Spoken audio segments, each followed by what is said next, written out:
The slap echoed down the hallway like a gunshot, turning heads instantly. Lockers rattled slightly from the force, and for a brief second, everyone froze. Some expected silence to follow, the kind that came with humiliation and retreat. But instead, a scream of agony tore through the air.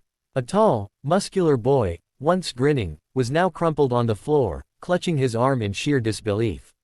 Standing over him was Emma Tran, the quiet girl no one really noticed. Until now. For most of her school life, Emma had been invisible.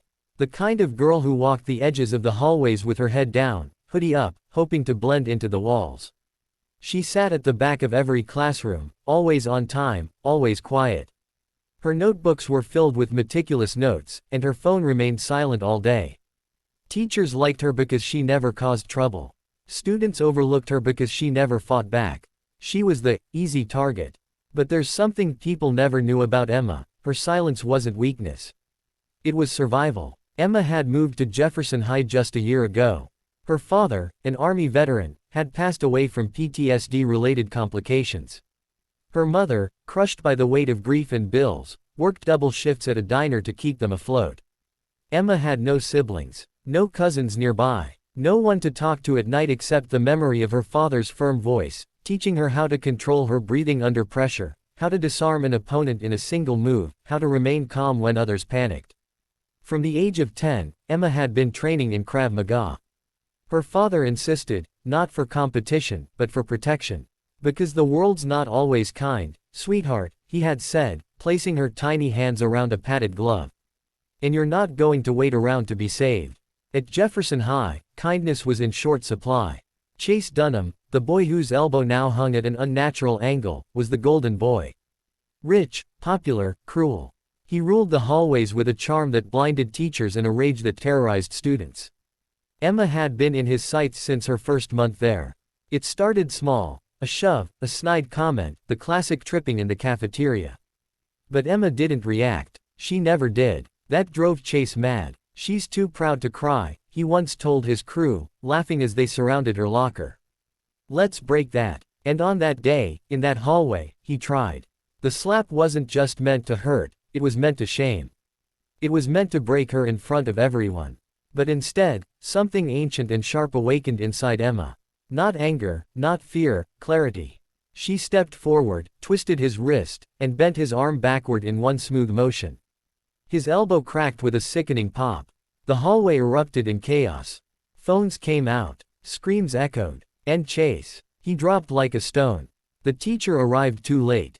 Security was called. An ambulance too. And Emma was sent to the principal's office, surrounded by two stunned guards who couldn't figure out how a 5'2" girl had just disabled the strongest kid in school. The school went into meltdown.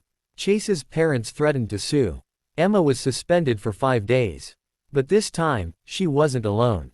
The video of the incident went viral within hours. Tens of thousands of views.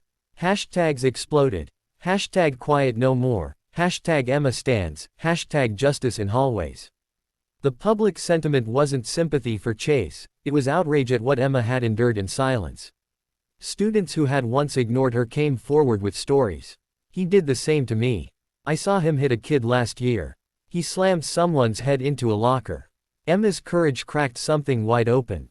An internal investigation was launched. The school board had no choice but to act. Chase was expelled. His parents tried to twist the narrative, but the truth had weight now. Students, teachers, even former graduates, testified against him. Emma, meanwhile, was invited to speak at a city conference on bullying. She stood on a stage in front of hundreds of teens, her voice trembling at first, but clear. I didn't want to hurt anyone, she said, eyes scanning the crowd. But I wasn't going to be a victim either. Silence doesn't protect you. And sometimes, standing up means snapping the cycle before it snaps you. After that, Emma wasn't invisible anymore, but not because she became famous. She became a leader. She helped form the school's first peer support group. She began teaching basic self-defense classes after school. She still wore her hoodie, still kept her headphones in, but now people nodded at her in the halls.